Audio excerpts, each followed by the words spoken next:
Muy buenos días.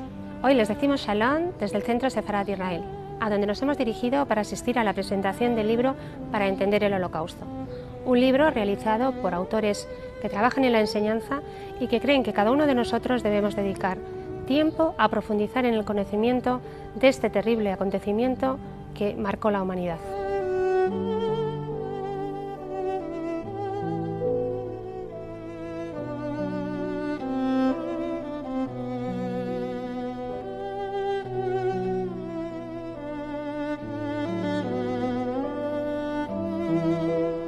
Hoy presentamos en Centro Sefarat Israel el libro Para entender el Holocausto. Yo creo que el título está muy acertado porque además lo que siempre nos preocupa es qué hacemos con todo ese conocimiento que tenemos sobre el Holocausto. Tenemos testimonios, tenemos supervivientes, tenemos diarios, tenemos hechos, podemos visitar campos de concentración, pero ¿qué hacemos con toda esa materia? ¿Cómo lo utilizamos después para la enseñanza? ¿Cómo lo interpretamos? Y lo que preocupa es que en realidad no llegamos a comprender cómo pudo pasar, cómo fue humanamente posible, qué es lo que ocurrió con la humanidad. Y con este libro me alegro mucho que 4 profesores, además 4 profesores españoles que hicieron una formación en Yad Vashem hace 10 años, han estado formándose. Yo sé que han hecho muchos viajes también a los campos de concentración y han recogido todo su conocimiento ahora en este libro que nos puede acercar un poco a ayudarnos a entender el Holocausto, que tan difícil es de entender.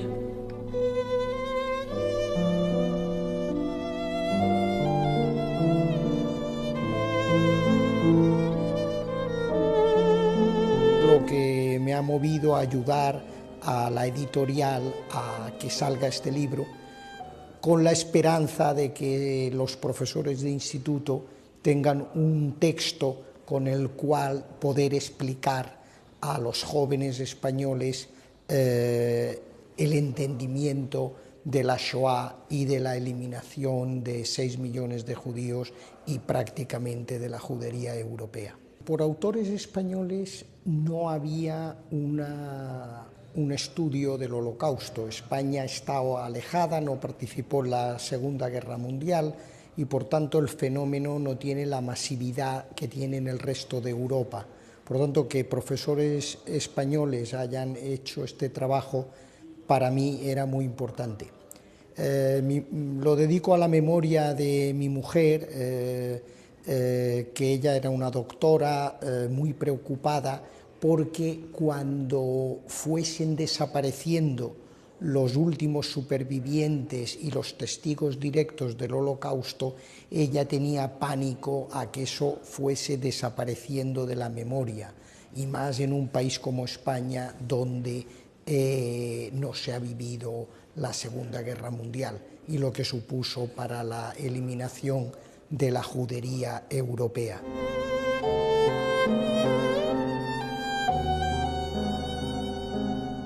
Quienes hayan tenido ya la ocasión de dar una primera ojeada a este libro, quizás les haya llamado la atención que el exergo sea algo aparentemente tan lejano al tema.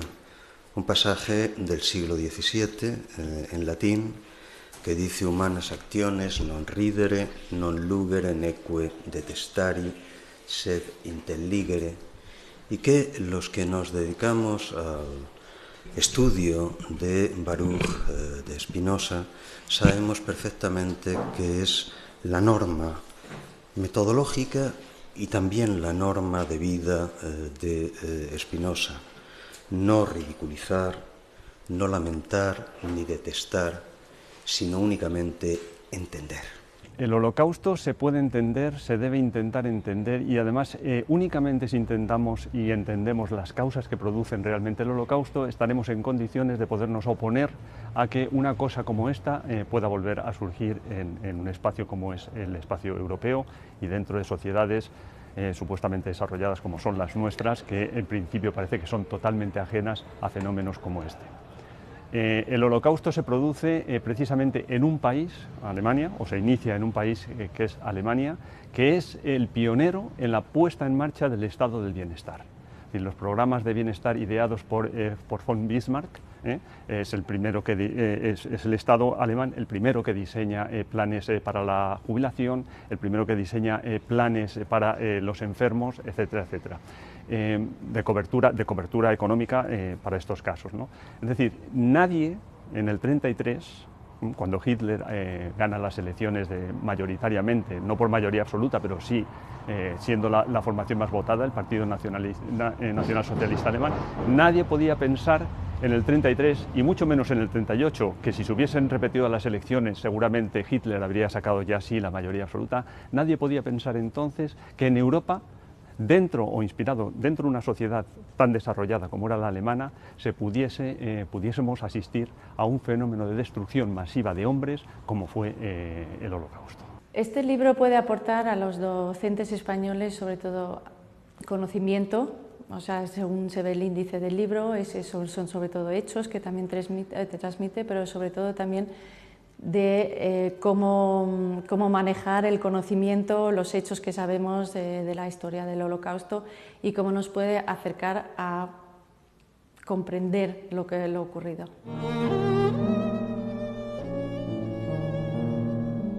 Y yo creo que se advierte claramente que hay unos grandes profesionales de la enseñanza detrás, aparte de muy buenos historiadores, muy buenos pensadores, filósofos incluso.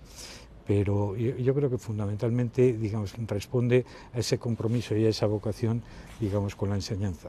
Creen, quizás sea una cosa demasiado optimista, que todavía puede transmitirse el saber. Yo creo que el valor de este libro primero, es objetivo, acude a fuentes, es de autores españoles y yo creo que está muy bien pensado para la enseñanza y la divulgación entre el alumnado, los estudiosos, los chavales, es decir, que está pensado para una divulgación, no es un tratado de Shoah, exhaustivo, histórico, de acumulación de datos. Yo creo que tiene prácticamente 300 páginas y sintetiza perfectamente los elementos más importantes. Y después al final hace una referencia a lo que hoy en día es el antisionismo como claramente una referencia del nuevo antijudaísmo, y hace una reflexión muy acertada final y muy contemporánea.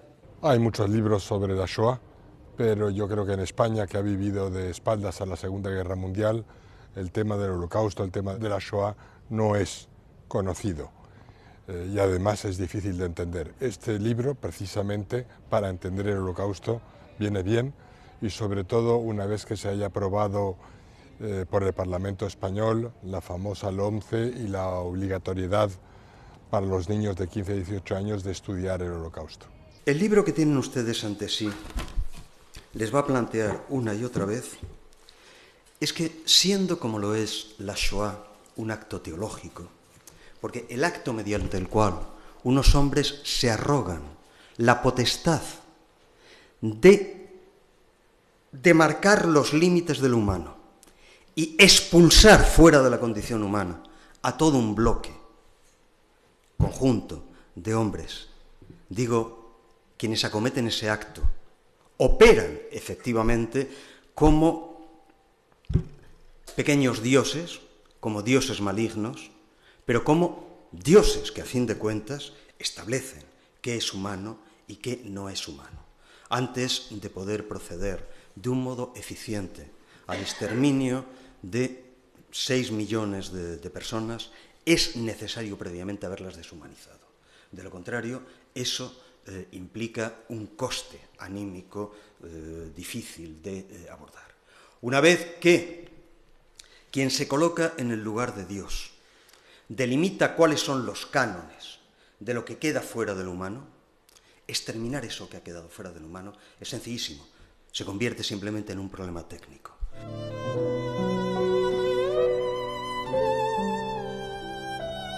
Este es un libro sobre el Holocausto, pero es un libro que aborda el objeto del Holocausto de una forma generalista.